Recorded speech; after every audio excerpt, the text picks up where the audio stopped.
Hakika yani ulama alayhim rahmatullahi ta'ala, sijui nani ambaye kwamba ametoa iktirah iwekwe topic hii, kwa sababu hii topic inaendana na yani vitabu ambavyo kwamba vimeandikwa na wanachuoni kitambo na mpaka sasa, wakieleza kuhusiana na Qur'an na tauhid ndani ya Qur'an. Ndio maana mimi sijapata tabu sana kuandaa muhadhara wangu, kwa kuwa nimekuta kila kitu iko tayari. Falidhalika yani maudhui ni muwaffaq. Tunamwomba Allah subhanahu wa ta'ala atujalie kuitekelezwa kwa ufasaha wake, na atujalie tuwe katika watu ambao kwamba watakuwa wamenufaika na hii majlis insha Allah.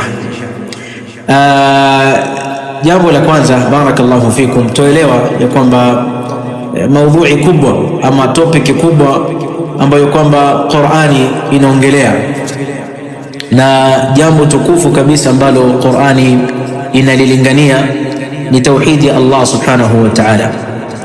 Ndio Muislamu ama msomaji wa Qur'ani anaona akianza kusoma tu mwanzo suratul Fatiha, akifunua mwanzo suratul Fatiha akaanza kusoma sura kama vile hii mpaka akafika katika suratul Nas, basi ataona kwamba Qur'an yote yaduru ala taqdiri at-tauhid, kwamba Qur'ani inazunguka katika kuithibitisha tauhid, wa da'watu ilayhi, na kuwalingania watu katika tauhid, wa bayani fadli, na kubainisha fadla ya tauhid, wa tahdhir min dhiddihi, na kutahadharisha na kinyume na tauhid ambayo kwamba ni shirki. Allah subhanahu wa ta'ala asema ndani ya Qur'an, wama arsalna min qablika min rasulin illa nuhi ilayhi annahu la ilaha illa ana fa'budun.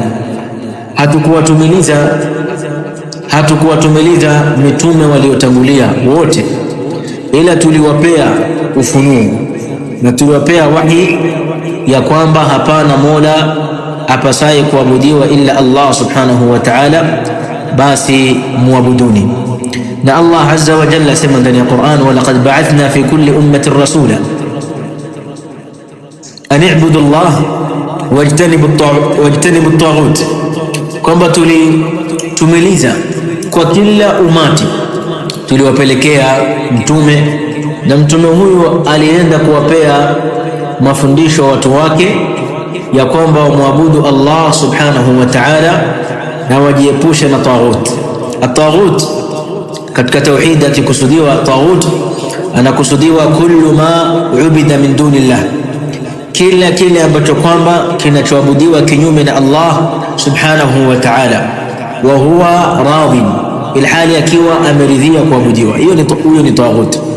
Mfano shaitan, ama mfano watu ambao kwamba wanaabudu majini ama wanaomba masanam, hizo zote ni tawaghit.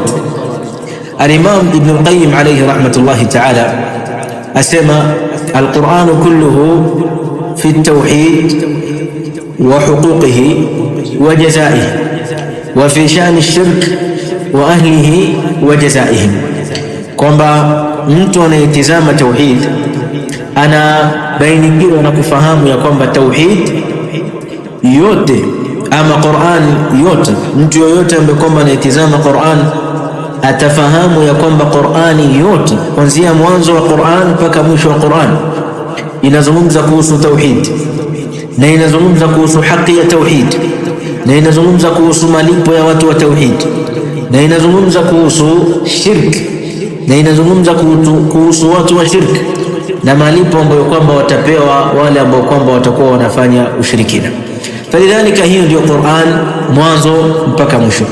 Fatauhid laysa baban min abwabi dini fahsib, tauhid si mlango tu katika milango ya dini ambayo Muislamu anaingia na kuisoma peke yake kama ilivyokuwa milango mingine, bali at-tauhid huwa aslu din. Wewe ambaye kwamba wasikia sahihi, tunapotaja tauhid si topic tu ambayo kwamba itabakia katika maandishi ama katika vitabu tukiingia. Kwa nini tusema hivi? Kuna baadhi ya topic ndani ya masomo ya kisheria mtu anaweza akasoma, lakini mpaka akafikiwa na mauti akawa hajafanyia kazi ile masomo. Mfano, labda mtu akisoma zaka ala sabili almithal, zaka ambayo ni az-zakat al-mafruḍa, ile zaka iliyofaradhisha, ukiachia na zaka ya pili ambayo ni zaka ya sadaqa.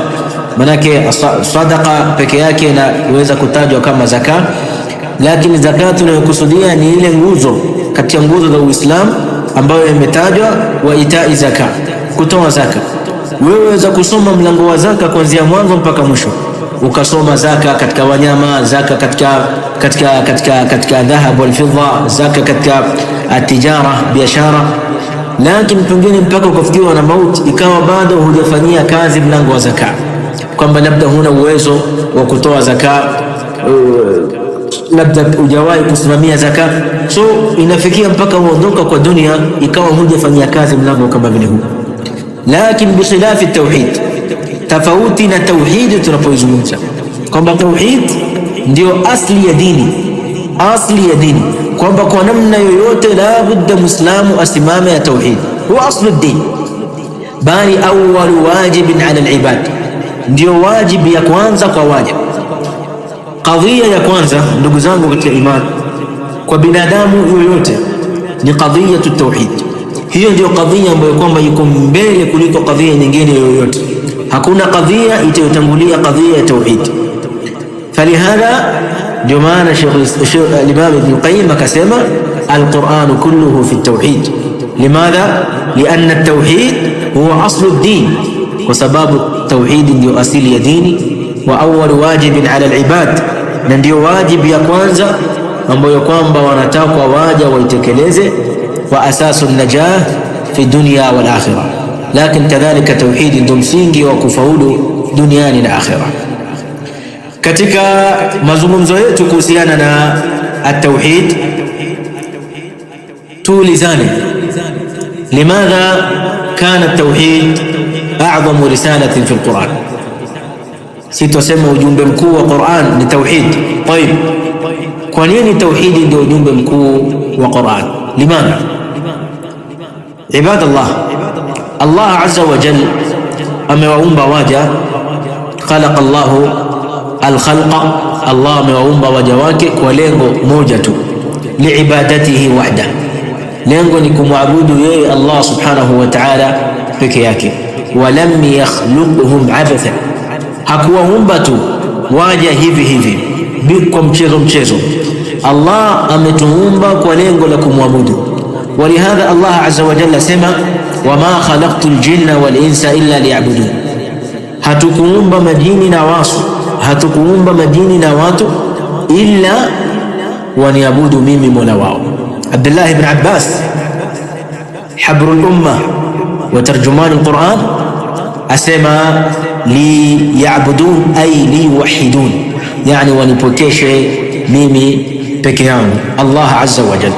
Falihadha tuona ya kwamba tauhid ni risala udhma katika Quran, ndio risala kubwa katika Quran, kwa kuwa sisi waja tumeumbwa kwa lengo la kumwabudu yeye Allah azza wa jalla na kumpokesha yeye Allah azza wa jalla peke yake katika ibada zake. Wa min ajli hadhihi alghaya, na kwa ajili ya jambo hili la tauhid la kumpokesha Allah subhanahu wa ta'ala, anzala Allahu alkutub, Allah kateremsha vitabu, suhuf Ibrahim, akateremsha Zabur, akateremsha Taurat, akateremsha Injil wa ghairiha. Yote hizi Allah subhanahu wa ta'ala ameteremsha kwa lengo la watu wa muabudu na watu wampokeshe yeye.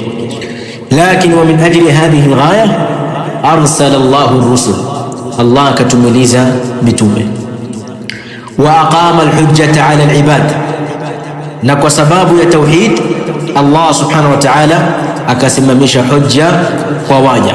Walihadha Allah azza wa jalla sema, wama kunna mu'adhibina hatta nab'atha rasulan, sisi hatukuwa ni wenye kuadhibu taifa yoyote illa pale tutapowatumilizia rasulan, mjumbe.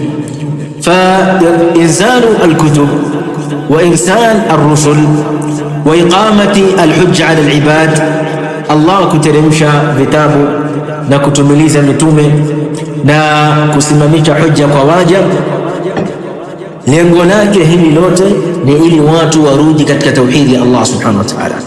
Lakin kadhalika ja'ala Allah as-sa'ada murtabitatun bitahqiq at-tauhid, Allah kajalia saada na furaha ya binadamu anaipata pale atapokuwa ameshikana vizuri na tauhid.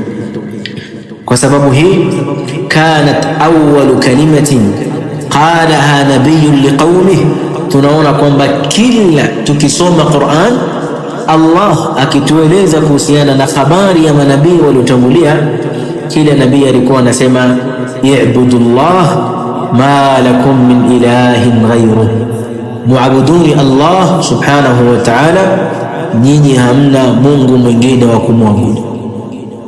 Falam yabda al-anbiya biislahi al-iqtisad, manabii walivyoanza da'wa zao hawakuanza kuwalingania watu na kutengeneza hali yao ya uchumi economy, la bal bada'u bitawhid.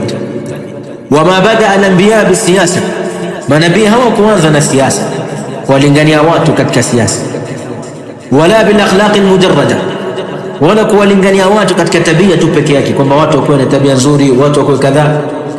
Wa inma bada'u bi islahi al-aqida, ila walianza na kuwalingania watu watengeneze aqida zao, liannaha aslu kulli salah, kwa sababu i'tiqadi ya mtu ikiwa sawa basi mambo yote itakuwa sawa.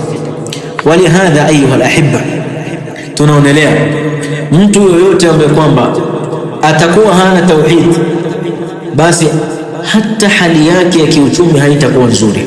Lesh maona watu wanafanya biashara, lakini kwa kuwa hamna tauhid katika vifua vao, utaona huyu mtu pengine labda akipata hasara katika biashara yake, maneno atakayozungumza ni maneno ya kufuru, maneno ya shirki. Labda kwa nini mimi ya Rabbi, hukuona watu wengine, mimi ndo nikuwe kadhaa, khalas. Ama ikitokea akapata mali, pengine atakimbia kwenda kutaka kulinda ile mali kupitia njia za kishirikina. Lesh? Liannahu faqada al-aqida. Wa hakadha ahlu siyasa, watu wa siasa utakuta wengi wao wanakuwa warongo, wengi wao wanakuwa wizi, wengi wao wanakuwa na tabia mbaya, wengi wao wanakuwa na akhlaqi mbovu. Lesh? Kwa sababu faqadu tauhida fi qulubihim, wamepoteza tauhidi katika nyoyo zao.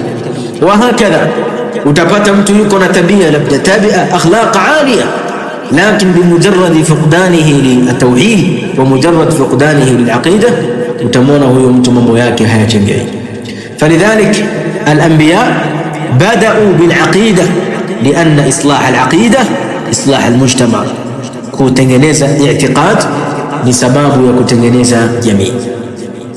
Baada ya kuelewa ndugu zangu katika imani, kwa nini tauhid ndio msingi mkuu wa Qur'an, na tukataja sababu kwa kuwa Allah azza wa jalla ametuleta ili sisi tuje tumwabudu, tunasonga mbele tukitizama Qur'an na tukifunua karatasi za Qur'an, tunapata Qur'an kulluhu da'watun ila tauhid, yani Qur'an yote kuanzia mwanzo mpaka mwisho inalingania na inatuita sisi katika tauhid. Al-Qur'an kulluhu da'watun ila tauhid, Qur'an yote ni message ambayo inawalingania watu katika tauhid. Anasema Sheikhul Islam Ibn Taymiyyah alayhi rahmatullahi ta'ala, al-Qur'an kulluhu fi at-tauhid, Qur'an yote inalingania katika tauhid. Na jambo hili linadhihirika katika topic kadhaa ambazo kwamba tutaziangalia. Awalan, Allah azza wa jalla amara bitauhid, Qur'an inalingania katika tauhid. Vipi? Jambo la kwanza, Allah azza wa jalla yeye mwenyewe anailingania watu na kuwaita katika tauhid. Ndio Allah azza wa jalla sema ndani ya Qur'an, fa'lam annahu la ilaha illa Allah, tambua ya kwamba hapana mola apasaye kuabudiwa kwa haki illa Allah. Falidhalika min suwari da'wati al-Qur'an ila at-tauhid amru Allah azza wa jalla bitauhidihi, miongoni mwa sura ya Qur'an kulingania katika tauhid ni kwamba Allah azza wa jalla ameamrisha watu wafate tauhid. Na Allah azza wa jalla akasema kadhalika katika aya nyingine, wa'budu Allaha wa la tushriku bihi shay'a, mwabuduni Allah azza wa jalla wala msimshirikishe na kitu yoyote. Jambo la pili, miongoni mwa sura ya Qur'an kulingania katika tauhid, at-tahdhiru min ash-shirk. Tunaona kwamba Qur'an inatahadharisha sana na ushirikina. Allah azza wa jalla sema inna Allaha la yaghfiru an yushraka bih, Allah msamehe yoyote ambaye kwamba atamshirikisha, yoyote ambaye kwamba atamshirikisha Allah msamehe.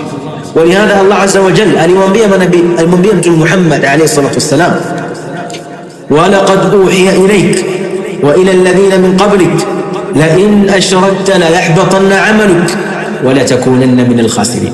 Tulikupea wahi ewe Muhammad na walikuwa kabla yako ya kwamba lao wakanishirikisha mimi, basi la yahbatanna amaluk, amali yako yote itaharibika. Imagine ayu alahibba, Mtume Muhammad sallallahu alayhi wa ala alihi wasallam ambaye hayatuhu, maisha yake kulluha kanat liirdai llah, maisha yake yote alikuwa anayafanya kwa kumridhisha Allah azza wa jalla. Kabla hata ya Mtume Muhammad sallallahu alayhi wa ala alihi wasallam kutumilizwa kuwa mtume, alikuwa anaishi katika mafundisho na anaishi katika tauhid. Tukisoma sira ya Mtume Muhammad sallallahu alayhi wasallam qabla al-bi'tha, lam yasjud li sanamin qat, hakuwahi kusujudia sanamu kama walivyokuwa wanafanya watu wake washirikina wa Makkah, bali kana yatahannathu fi ghari Hira fayata'abbadu fiha, alikuwa anajitenga katika ghari Hira na anamwabudu Allah subhanahu wa ta'ala. Wa kana yata'abbadu Allah azza wa jalla, wa kana ya'budu Allah azza wa jalla ala tariqati abihi Ibrahim, alikuwa anamwabudu Allah azza wa jalla kwa njia ambayo kwamba alikuwa akimwabudu babake Ibrahim alayhi salam. Falidhalika an-nabi al-karim lam yakun mushrikan fi hayati, hakuwahi kuwa mshirikina katika maisha yake. Walam yakun min ahli al-ma'siyah fi hayati, wala hakuwahi kuwa katika watu wa maasi katika maisha yake. Lakin ma'a dhalik wa ma'a kathiri hasanatihi wa ma'a kathiri tauhidihi, pamoja na wema wake mkubwa na tauhidi yake kubwa, Allah anamwambia la in ashrakta la yahbatanna amaluk, ikiwa utamshirikisha Allah azza wa jalla, basi amali yako yote itaharibika. Tunaona namna gani Qur'an yad'u ila at-tauhid bitahdhiri an-nas min ash-shirk, namna gani Qur'an inawalingania watu katika tauhid kwa kuwatahadharisha watu na shirki. Allah sema ndani ya Qur'an, innahu man yushrik billah, yoyote ambaye kwamba atamshirikisha Allah azza wa jalla, faqad harrama Allahu alayhi al-janna, Allah azza wa jalla atamharamishia huyu mtu kuingia peponi. Faqad harrama Allahu alayhi al-janna, Allah atakuwa amemharamishia kuingia janna. Falidhalika katika sura ya pili ya da'watu al-Qur'an ila at-tauhid tahdhiru an-nas min ash-shirk. ولهذا واجب الإخوة وواجب الشباب وواجب الدعاة إلى الله, واجبك وإسلام نواجبك وفجانا نواجبك ومشايخ وتحذريش السانة واتنا شرك. نهيو جو أصل الدعوة, داعيا بكم نسماما نتحذريش واتنا شرك, نانوانا كتك مجتمع شركي منيا هلني داعي خائن, أنا فجأ خيانة كتك أمي kwa sababu swala yako, zaka yako, saumu yako, hija yako lan yanfa'uka inda Allah in kunta tushrik billah. Ibada zote unayofanya haitakufaa mbele Allah azza wa jalla ikiwa unamshirikisha Allah tabaraka wa taala. Sura ya tatu ya Qur'an kulingania katika tauhid ni Qur'an kututajia qasas al-anbiya, visa vya manabii. Visa vya manabii, ibadallah, ni mafunzo ambayo sisi tunayapata, kama Allah anavyosema ndani ya surati Yusuf, laqad kana fi qasasihim ibratun li ulil albab. Visa vya mitume hawa waliotangulia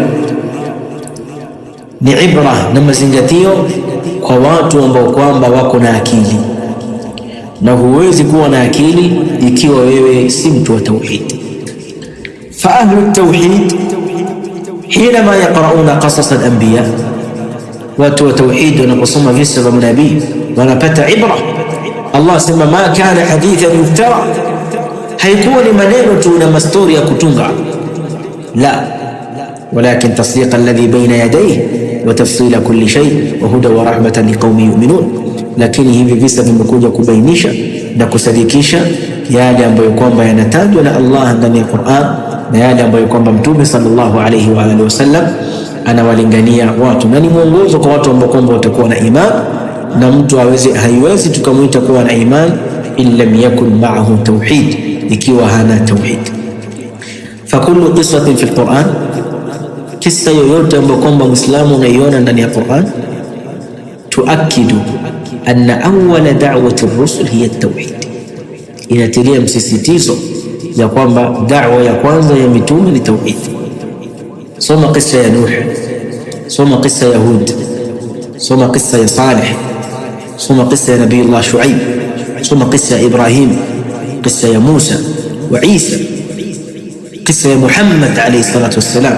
Jami'uhum ittafaqu ala kalimatin wahida, wote hao ukiona stori zao utaona wameafikiana katika neno moja tu, i'budullaha wahda, muabuduni Allah subhanahu wa ta'ala peke yake.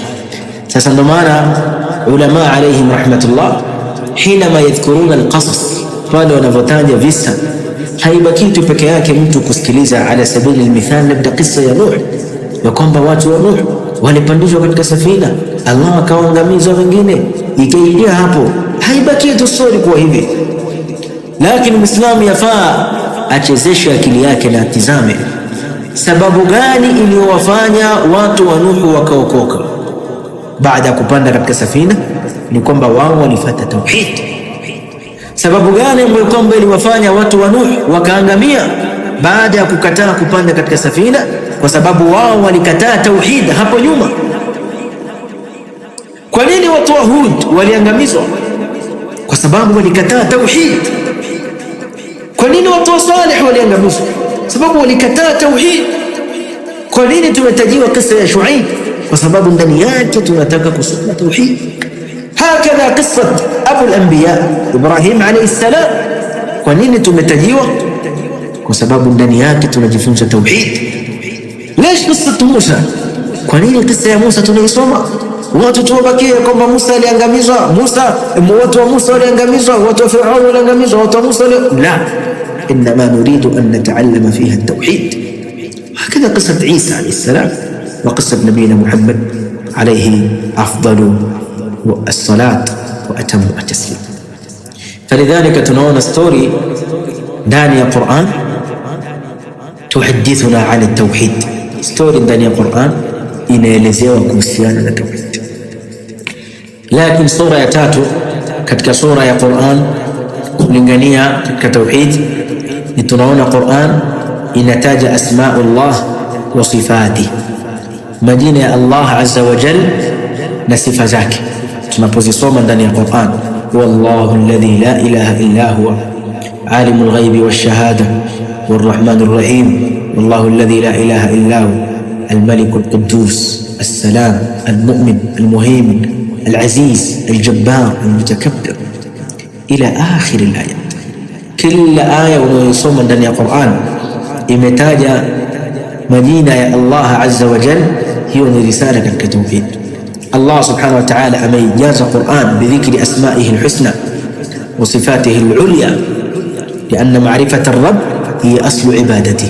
Allah ametaja majina yake na sifa zake ili waja wamjue Mola wao, kwa sababu kumjua Mola wao ndio asili ya ibada.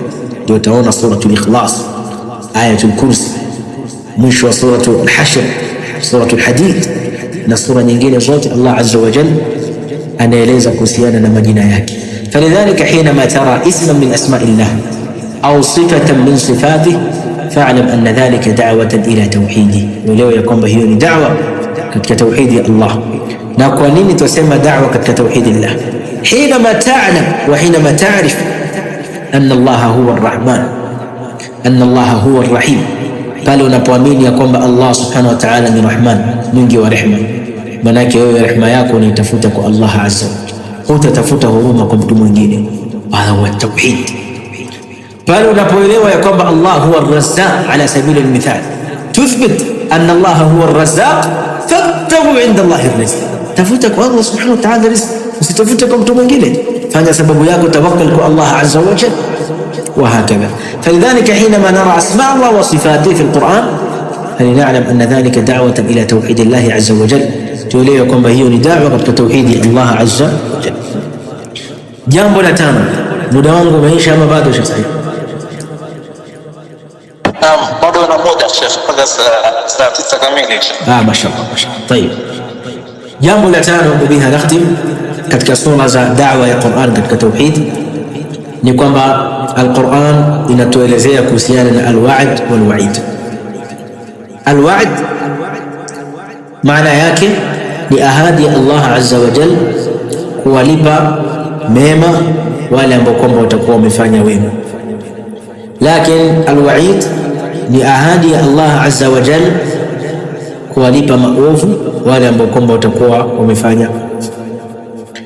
Al-wa'd ni ibara an al-janna wal-wa'id ibara an an-nar.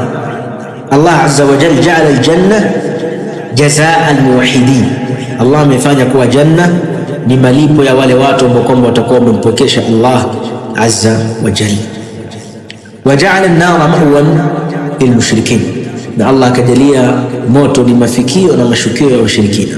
Tunasema Mtume sallallahu alayhi wa alihi wasallam, man mata wa huwa ya'lam an la ilaha illa Allah dakhala al-janna, yoyote ambaye kwamba atafariki akiwa anaamini na kwamba hapana mola apasaye kuabudiwa kwa haki ila Allah azza wa jalla, basi huyo mtu ataingia janna.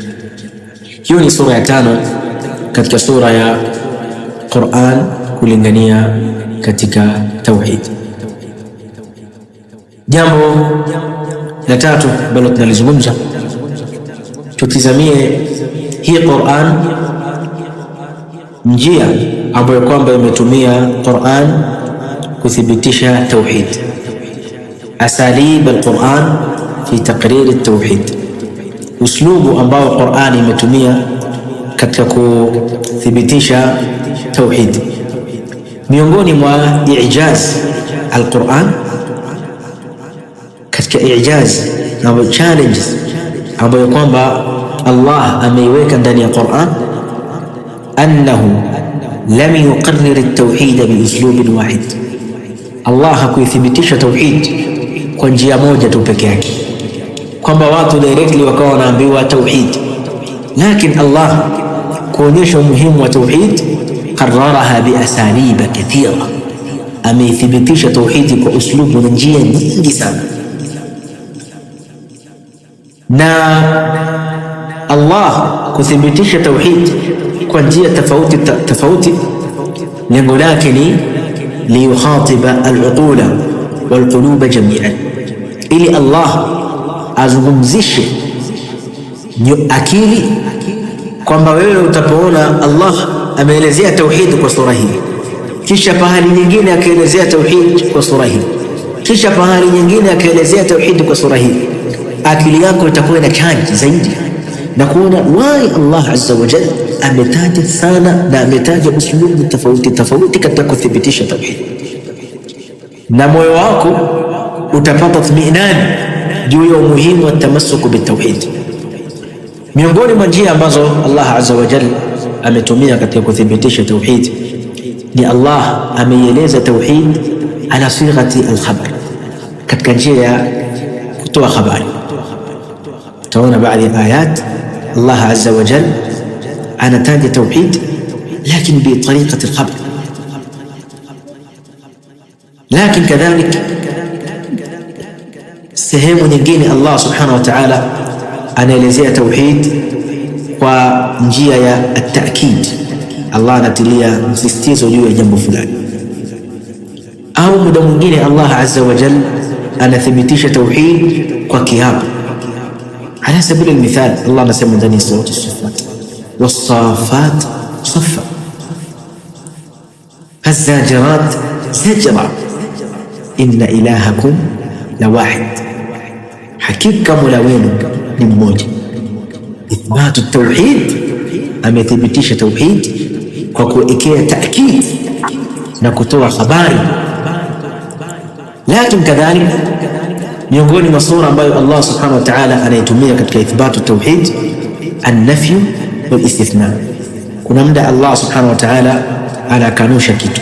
Mathalan Allah alivyosema la ilaha illa ana, la ilaha illa ana fa'budun, hapana mola apasaye kuabudiwa kwa haki illa mimi, niabuduni. Allah amekanusha jamia ma yu'badu min dunillah wastathna nafsahu. Allah amekanusha vitu vingine vyote ambavyo kwamba vaabudiwa kinyume na Allah subhanahu wa ta'ala, na kisha akathibitisha peke yake ya kwamba yeye ndio ambaye kwamba yafaa kuabudiwa. Lakini kadhalika miongoni mwa sura ambazo Allah subhanahu wa ta'ala anazitumia na usulubu ambao kwamba Allah anatumia ndani ya Qur'an kuthibitisha tauhid ni Allah kuleta mifano. Mathalan Allah azza wa jalla alivyotaja katika suratul Waqi'ah, afara'aytum al-ma'a alladhi tashrabun aantum anzaltumuhu min al-muzni am nahnu al-munzilun. Hivi muona hii maji ambayo kwamba nyinyi mnayakunywa, nyinyi ndio mmeyateremsha kutoka katika sehemu yake inapokuwa, ama Allah azza wa jalla yeye ndio ameteremsha? Huu ni mfano binadamu akiona, ama istifhamu kwa binadamu akiona tadhib. Au kadhalika Allah azza wa jalla kama alivyotaja katika sura Al-Ankabut za mithal, Allah alivyosema mathalu alladhina ittakhadhu, aywa usubu mathal, mathalu alladhina ittakhadhu min duni llahi awliya, mfano wa wale ambao kwamba wanafanya asokuwa Allah subhanahu wa ta'ala kuwa ndio Mungu. Kamathali al-ankabut ittakhadhat bayta, ni kama vile ankabut ametengeza ile nyumba yake. Wa inna awhana al-buyut la baytu al-ankabut. Huu mfano Allah anautaja liithbati tauhidihi, kwa kuthibitisha tauhidi yake. Famin asalib ithbati tauhid fi al-Quran ni Allah kuleta mifano ya tauhid na kuthibitisha tauhid ala surati al-Amthila.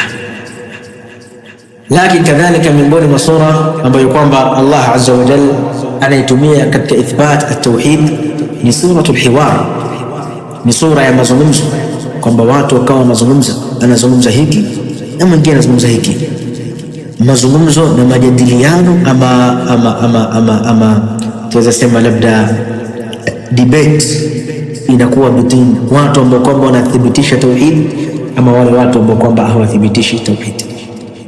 Na kadhalika miongoni mwa sura ambazo Allah azza wa jalla anazitumia kuthibitisha tauhid ni sura ya visa, kwamba Allah anataja hivi visa ndani ya Qur'an. Fakullu dhalik, haya yote ambayo kwamba Allah azza wa jalla anayataja min ajli tarsiqi a'zam haqiqatin fil wujud, lengo lake ni kuthibitisha uhakika mkubwa katika huu ulimwengu, wa hiya anna Allah wahdahu almustahiqu lilibada, ni kwamba Allah subhanahu wa ta'ala peke yake yeye ndio ambaye kwamba anastahiki kuabudiwa. Kadhalika tukiendelea kusonga mbele katika mihwar ya 4 ambayo tunaenda kuitaja, kwa nini kathara alhadith an at-tauhid fi al-Quran? Baada ya kuelewa usulubu tofauti ambao Allah subhanahu wa ta'ala ameutumia kuthibitisha tauhid ndani ya Qur'an, kwa nini Allah azza wa jalla amekithirisha sana kuzungumzia tauhid ndani ya Qur'an? Kwa nini? Yani Muislamu anaweza kujiuliza, lesh Allah azza wa jalla akthara alhadith an tauhid fi Qur'an? Allah amezungumza sana kuhusu tauhid ndani ya Qur'an lianna alayhi taduru hayata al-insani kulliha, kwa sababu katika tauhid ndio maisha ya binadamu yote huzunguka katika tauhid. Tazama jambo la kwanza, Allah azza wa jalla anataja kuhusu Qur'an sana. Muislamu akifika ndani ya Qur'an akaona Qur'an inataja sana habari ya tauhid, katika mambo ambayo kwamba itaingia katika kifua yake, satatahaqqaqu al-ubudiyya, atahakikisha huyu binadamu na atakuwa na hakika juu ya kwamba yeye ni mja wa Allah azza wa jalla. So Allah anapozungumza kuhusu tauhid anakukumbusha wewe binadamu, kumbuke kwamba wewe ni mja wake, ili binadamu asije akafikia akajisahau akajiona kwamba yeye ndo kila kitu, yeye ndo kadhaa. La, ant ma'budun lillah, wewe ni muabudiwa, wewe ni mja wa Allah subhanahu wa ta'ala, abidullah. Falidhalika mja anapoona mara nyingi Allah anataja tauhid, yudhakiruka ayuha almuslimu annaka abd. Na wallahi hakuna kitu muhimu kama binadamu kukumbuka ya kwamba Allah ni mola wake. Najua sisi binadamu tunafikiwa na ghafla, kuna mtu anaweza kufikiwa na ghafla, lakini hinama tarji ila tauhid, ukakumbuka ya kwamba anta abdan lillah, wewe ni mja wa Allah, utajua ya kwamba Allah lan yatrukuk, Allah hatakuacha. Labda unapitia katika dhiq al-aish, maisha magumu, tadhakkar annaka abdan lillah, kumbuka ya kwamba wewe ni mja wa Allah, wallahu lan yatrukuk. Pale unapoona kuwa wewe upo katika hali nzuri, tadhakkar annaka abdan lillah, kumbuka ya kwamba wewe ni mja wa Allah subhanahu wa ta'ala. An'amaka Allah, Allah amekuneemesha, ikiwa ni sehemu katika mambo ambayo kwamba Allah anakufanyia. Falidhalik al-Quran yatahaddath kathiran an at-tauhid liyatahaqqaqa al-insan annahu abdun lillah. Lakin kadhalika Allah azza wa jalla anaeleza sana kuhusu tauhidi ndani ya Qur'an, ili Muislamu wafahamu ya kwamba amali zake haziwezi kukubaliwa ikiwa si mtu wa tauhid. La yaqbalu Allahu azza wa jalla amalan, Allah azza wa jalla hakubali amali yoyote illa ile amali ambayo ndani yake itakuwa na tauhid. Ndio maana sisi tunaona katika shurut qabuli al-a'mal ni al-ikhlas wal-mutaba'ah. Muislamu kuwa na ikhlas. Ikhlas ni nini maana yake? Maana yake afanye amali yake kwa ajili ya Allah azza wa jalla. فالقرآن يتحدث عن التوحيد كثيرا لأن التوحيد هو سبب قبول الأعمال، وسبب التوحيد ni sababu ya mtu kukubaliwa amali yake. Lakini kadhalika Allah azza wa jalla anaeleza sana kuhusu tauhid, لأن التوحيد هو سبب مغفرة الذنوب، kwa sababu tauhid ndio sababu ya mtu kusamehewa madhambi yake. Mtume alayhi salatu wassalam ametaja katika hadithi al-Qudsi, Allah azza wa jalla asema, ya ibn adam law ataitani bimil'i al-ardi khataya, lau kama ukanijia mimi na madhambi yamejaa ulimwengu mzima, kisha ukanijia mimi ukanitaka msamaha, la ghafartu laka wala ubali, nitakusamehe wala sitajali. Katika hadithi nyingine Allah subhanahu wa ta'ala asema, law mala'a dhunubuk anana as-samaa, lau kama madhambi yako itajaza upeo wa mbingu nzima, thumma laqitani la tushrik bi shay'a, kisha ukanijia mimi ukiwa hujanishirikisha na chochote, una madhambi, una riba, una kamari, una zina, sijui una pombe, kila dhambi uko nayo, lakin laqita rabbaka la tushrik billah, ukakutana na Mola wako humshirikishi, anasema la ghafartu laka amma kana minka wala ubali, nitakusamehe madhambi ulionayo la sitajali, madamu tu hujamshirikisha.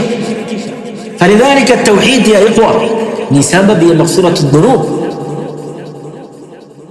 Lakini kadhalik miongoni mwa sababu ambazo zimefanya Allah azza wa jalla aieleze Qur'an ama aeleze sana tauhid katika Qur'an, kwa sababu kupitia tauhid tathbut alqulub, nyoyo zinapata thabat.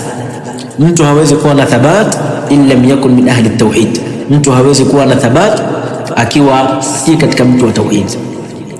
Lakini kadhalik miongoni mwa mambo ambayo kwamba yanaonyesha kwa nini Allah azza wa jalla anataja sana tauhid katika Qur'an,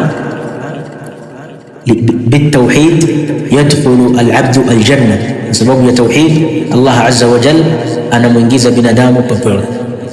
Baada ya Muislamu kuelewa haya, unaona ni kiasi gani tauhid ina muhimu katika maisha yako.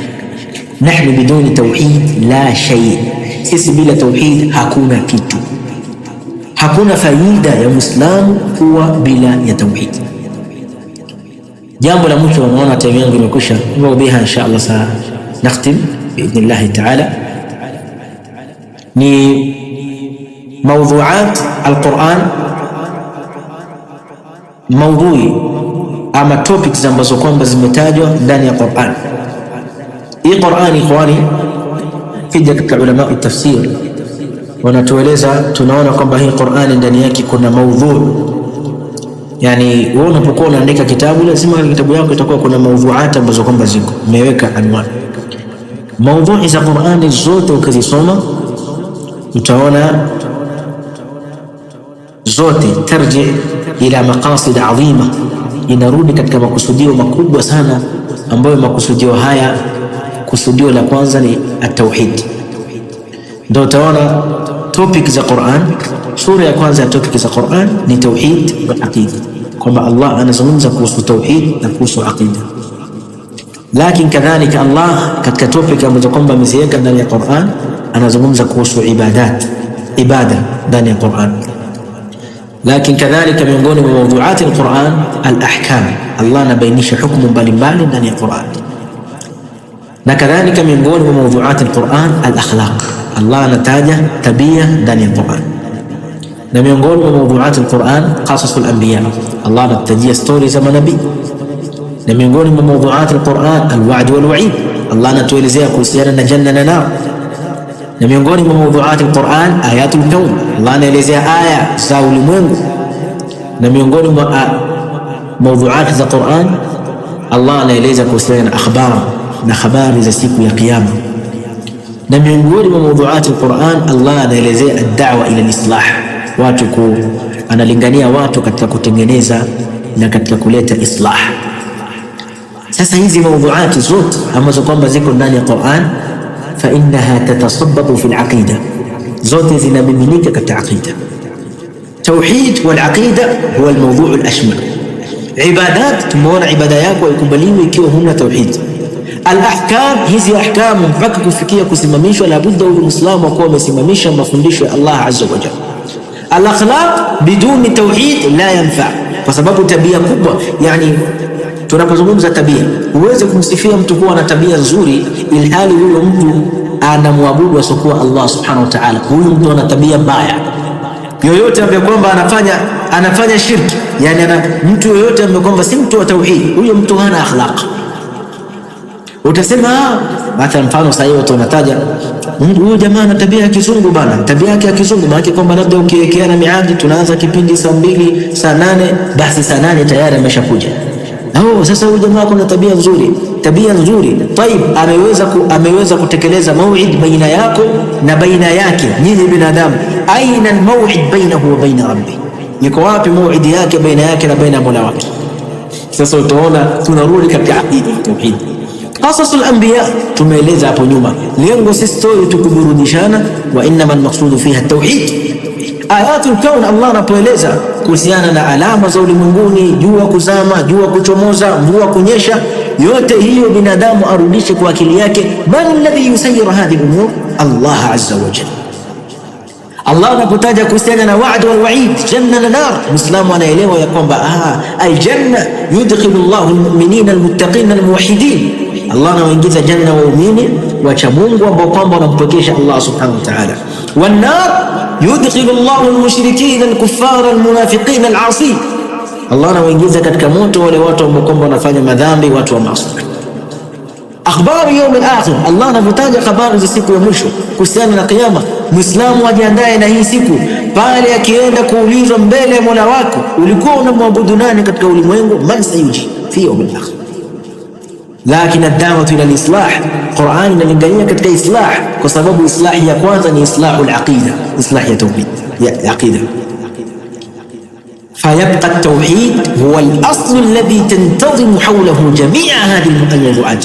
Tauhidi itabakia peke yake kuwa ndio msingi ambao kwamba inasimama hii tauhidi. Walihadha ndo Ibn Qayyim alisema maneno yake ambayo kwamba tulianza nayo, al-Qur'an kulluhu fi at-tauhid, Qur'ani yote inaelezea tauhid.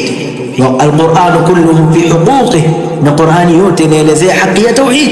Wal Qur'an kulluhu fi jazaihi, na Qur'ani yote inaelezea malipo ya watu wa tauhid. Wa fi sha'ni shirk, na Qur'ani kadhalika inaelezea habari ya washirikina. wa ahli, na inaelezea habari ya washirikina na wajazaihim, na malipo yao mbele ya Allah.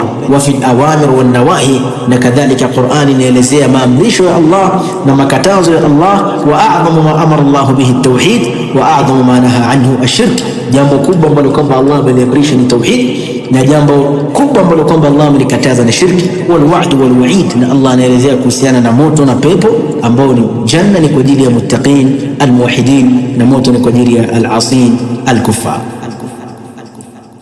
Mpaka hapo biidhnillahi taala itakuwa tumekwisha fahamu ya kwamba tauhid ndio ujumbe mkubwa katika Qur'an, na kwamba tauhid ndio awwalu ma da'at ilayhi ar-rusul, jambo la kwanza ambalo kwamba mitume wamelingania, na ndio wajibu wa kwanza kwa waja, na ndio haki kubwa ambayo kwamba Allah subhanahu wa ta'ala amewaumba waja kwa ajili yake.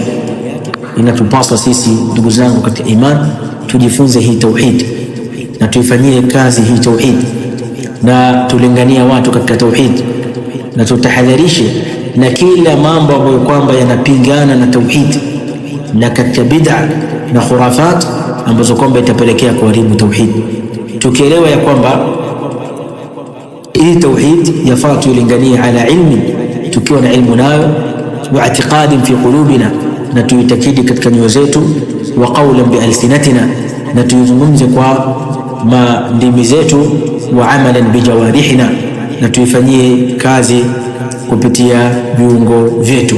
Tunamwomba Allah subhanahu wa ta'ala an yuhyana ala tauhid wa an yumitana ala tauhid wa an yahshurana fi zumrati al-anbiya was-siddiqin wash-shuhada was-salihin.